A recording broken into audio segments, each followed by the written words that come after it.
और इस बीच एक बड़ी खबर आ रही है। पिछले 2 दिनों में कुल मिलाकर 10 विमानों को बम से उड़ाने की धमकी मिल चुकी है और इसे लेकर गृह मंत्रालय संबंधित विभागों के साथ मिलकर एक बहुत महत्वपूर्ण समय बैठक कर रहा है।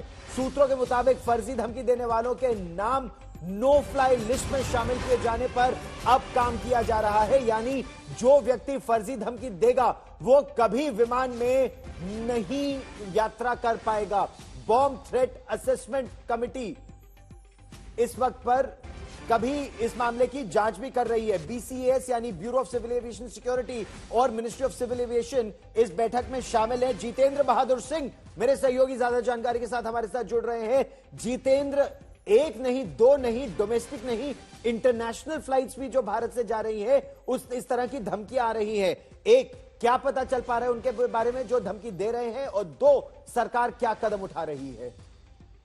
देखिए, सरकार की तरफ से इस तरीके कदम बढ़ाए जा रहे हैं कि जो इस तरीके की धमकी आ रही है उसको लेकर के इंटेलिजेंस ब्यूरो को अलर्ट किया गया है और तमाम जानकारियां उनकी तरफ से इस बात को लेकर के इस पर हासिल की जा रही है। इसके साथ ही bureau of civil aviation securities और CISF को भी अलर्ट किया गया है कि ऐसे थ्रेट कॉल करने वाले जो लोग हैं उनको चिन्हित किया जाए और उसके बाद उनके ऊपर एक्शन किया जाए। इस तरीके की जानकारी मिल रही है कि NSG के जो कमांडो जो कि उसमें तैनात रहते हैं, कुछ इंटरनेशनल फ्लाइट्स इंपॉर्टेंट जो हैं, उनकी संख्या बढ़ाने की भी बात कही जा रही है। स्काई मार्शल उनको नाम पहले से ही दिया जा चुका है। इस तरीके से इंटरनेशनल एयरलाइंस में कुछ जगहों पर तैनात रहते हैं, तो इस तरीके की जो है चर्चा लगातार चल रही है और ये कहा जा रहा है कि एक बड़ी बैठक भी गृह मंत्रालय में अब से थोड़ी देर बाद होने वाली है और उसमें इन तमाम चीजों को लेकर के आगे बातचीत की जाएगी। जितेंद्र, रहिए मेरे साथ। नागार्जुन द्वारकानाथ मेरे सहयोगी हमारे साथ ज्यादा जानकारी के साथ जुड़ रहे हैं।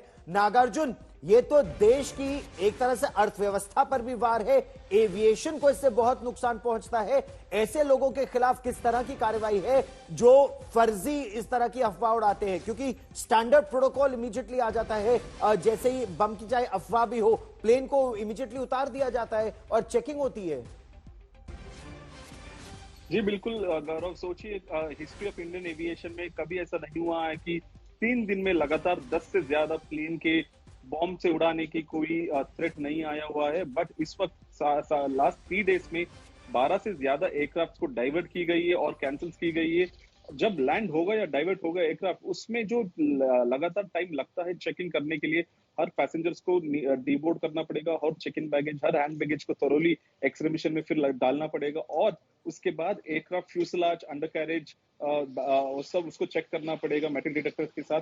बाद में टेक ऑफ का परमिशन मिलेगा। ये सब हैसल क्रॉस करने में 4 से 6 घंटा लग जाएगा।